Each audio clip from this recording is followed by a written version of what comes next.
Isaiah 53, who has believed our message, and to whom has the arm of the Lord been revealed? He grew up before him like a tender shoot and like a root out of dry ground. He had no beauty or majesty to attract us to him. Nothing in his appearance we should desire him. Jesus came and he lived. Nobody is desiring him. In his appearance, in his word, in his beauty or majesty. He is the King of Kings. He is the Lord of Lords.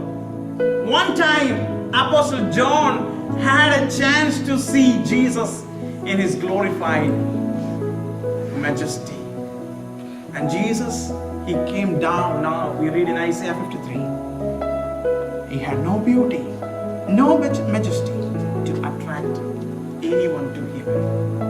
If at all, if you want to become a Messiah, if at all you want to become a leader, you know that, every leaders, every, people who want to lead mass people to follow that person, he will be having some peculiarity, right?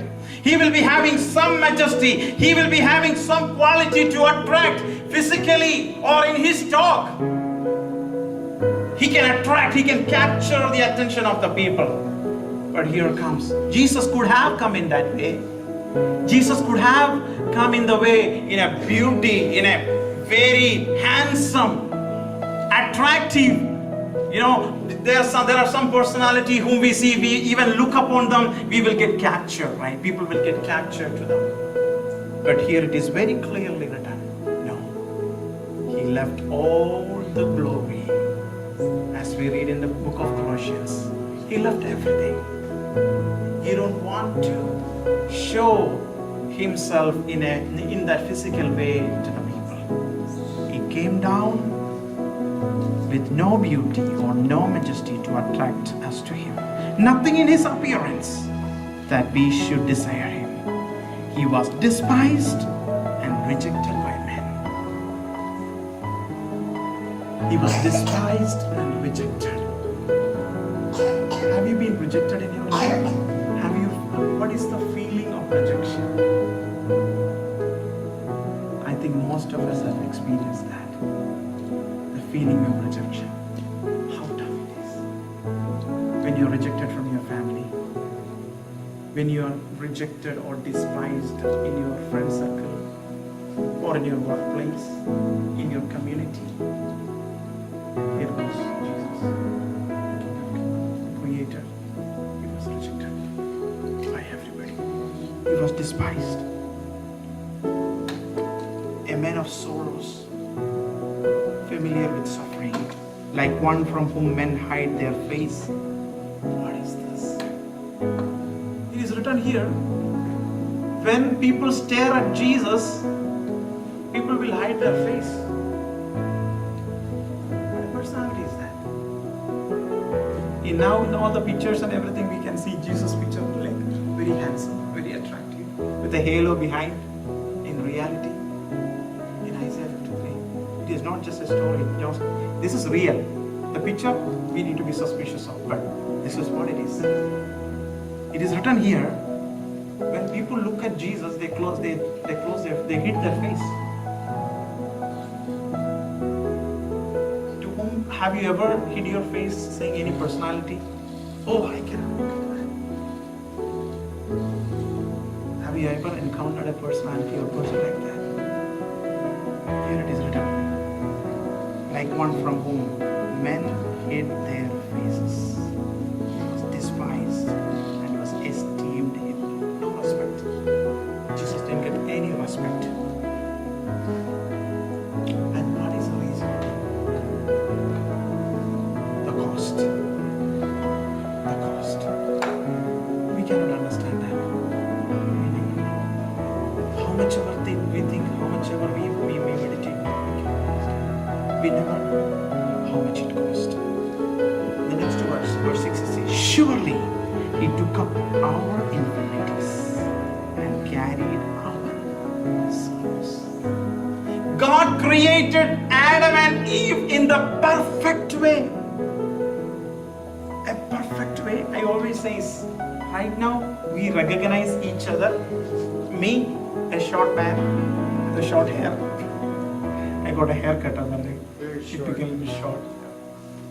We will recognize each other with our actually infirmity or our disfiguration.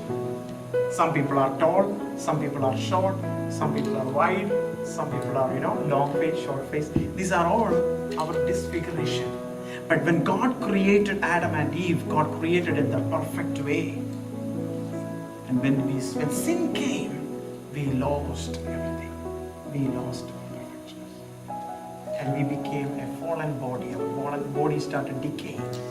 And now Jesus came and He took up our infirmities and carried our souls. That is why Jesus took the most heinous physical appearance. The reason is because He carried our infirmities, our sorrows in Himself. And yet, the irony is, and yet we consider Him stricken by God, smitten by Him, and afflicted. You know what men thought? When people saw Him, we normally see, right, when people go through very difficult suffering, quite often time, you know what people judge on them? People will judge, see Him, every time He is going through sickness, He is going through suffering. God is so angry. God is cursing him. It is God who is giving this punishment. People judge at people when they go through difficulties in their life. It happened to us when we went through tough time. People told, man, why these guys are going through these difficulties? Maybe it is God working in them. Maybe because of God punishing them. Exactly. Jesus, when He went through what people outside thought about Him, is that it is God. It is because of His sin. That is why it's going. But in reality, see the emotional trauma which He had to go through. Physical suffering is okay, but this emotional suffering, when people look at you and say, man, you are cursed by God, you are going through this suffering because of God, God is punishing you. How much you feel rejected, denied, despised. But Jesus went through this. We never know how much it cost. That is why we sing the song, we exalt you, Lord. We exalt you. When we reach eternity only we can know it, how much it was. And one thing if you lack, that is why in book of Hebrews that we read, that Jesus made a new way. I am giving you a new way. My body just pass through me. Pass through me. You can go to your Father. That is a cost. It is difficult to understand with our mind.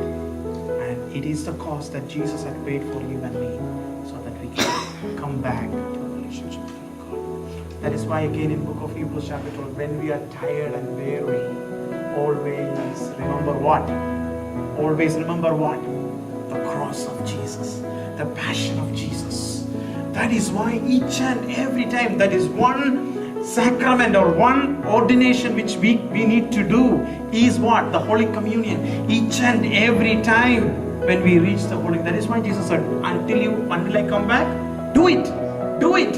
Why? Because Jesus knows we are living in a flesh. We can get tired, we can get depressed, we can get fallen down. Remember my passion, remember what I did for you. That will keep you till I come back. That is why do it until I come back. Hallelujah. So remember and meditate what the Lord Jesus has done for us in our life. Praise the Lord.